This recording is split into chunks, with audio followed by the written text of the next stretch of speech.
로마서 7장. 형제 자매 여러분, 나는 지금 율법을 아는 여러분에게 말하고 있습니다. 여러분은 율법이 사람이 살아있는 동안에만 그 사람을 지배한다는 것을 알지 못합니까? 이를테면 결혼한 여자는 남편이 살아있는 동안에는 법에 의해 남편에 매어 살아야 합니다. 하지만 남편이 죽으면 그 여자는 남편에게 매어 있던 법에서 해방됩니다. 그래서 그 여자가 남편이 아직 살아있는데도 다른 남자와 결혼하면 그 여자는 간음죄를 짓게 되는 것이 되지만, 만일 남편이 죽으면 그 여자는 그 법에서 해방되므로 다른 남자와 결혼하더라도 간음죄를 짓는 것이 되지 않습니다. 내 형제자매 여러분, 이와 같이 여러분들도 그리스도의 몸으로 말미암아 율법에 대해 죽었습니다. 이제 여러분은 하나님께 열매를 맺기 위해 다른 분, 곧 죽은 사람들 가운데서 살아나신 그분의 사람이 되었습니다.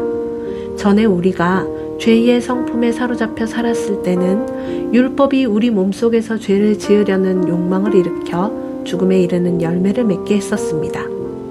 그러나 이제 우리는 우리를 가둔 율법에 대해 죽고 율법으로부터 해방되었습니다. 그러므로 우리는 기록된 문자에 따라 하나님을 섬기는 것이 아니라 성령의 은혜로운 방법으로 하나님을 섬깁니다. 그렇다면 우리가 무슨 말을 하겠습니까? 율법이 죄입니까? 절대로 그렇지 않습니다.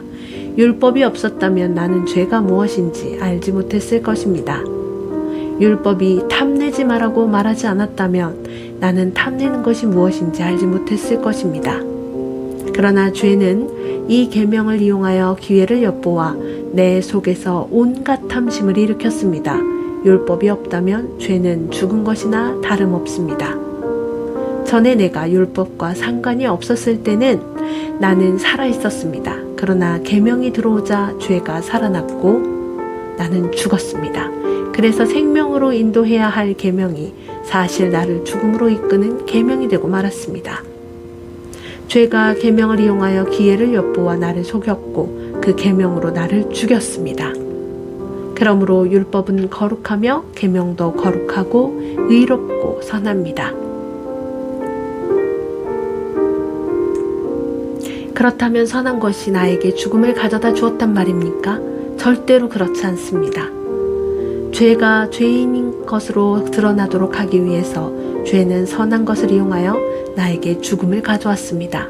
그리하여 죄는 계명을 통해 한층 더 죄의 참 모습을 드러내게 된 것입니다.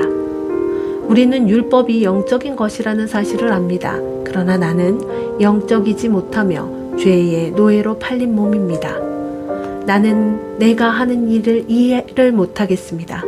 내가 하고 싶어 하는 일은 하지 않고 미워하는 일을 행하고 있으니 말입니다. 내가 그런 일을 하면서도 그 일을 원하지 않는 것은 율법이 선하다는 것을 인정하는 셈입니다. 그런데 이제는 원하지 않는 일을 하는 존재는 내가 아니라 내 안에 살고 있는 죄입니다. 나는 내 안에, 다시 말해서 나의 죄악된 본성 안에 선한 것이라고는 하나도 존재하지 않는다는 사실을 압니다. 선을 행하려는 바람은 내게 있지만 선을 행할 수는 없습니다. 나는 원하는 선은 행하지 않고 원하지 않는 악을 행합니다. 내가 원하지 않는 일을 행하고 있다면 그 일을 행하는 자는 내가 아니라 바로 내 안에 살고 있는 죄입니다. 그러므로 나는 이런 법칙을 발견했습니다. 선을 행하려는 마음은 나에게 있지만 악이 나와 함께 있다는 것입니다. 사실 나의 속 중심에는 하나님의 법을 즐거워합니다. 그러나 나의 몸의 여러 부분들에서는 다른 법이 작용하고 있습니다. 그 법이 내 마음의 법과 싸워 나를 내 몸에서 작용하고 있는 죄의 법에 사로잡히게 합니다. 나는 참으로 비참한 사람입니다. 누가 나를 이 사망의 몸에서 구원해내겠습니까? 우리 주 예수 그리스도로 인하여 하나님께 감사합니다.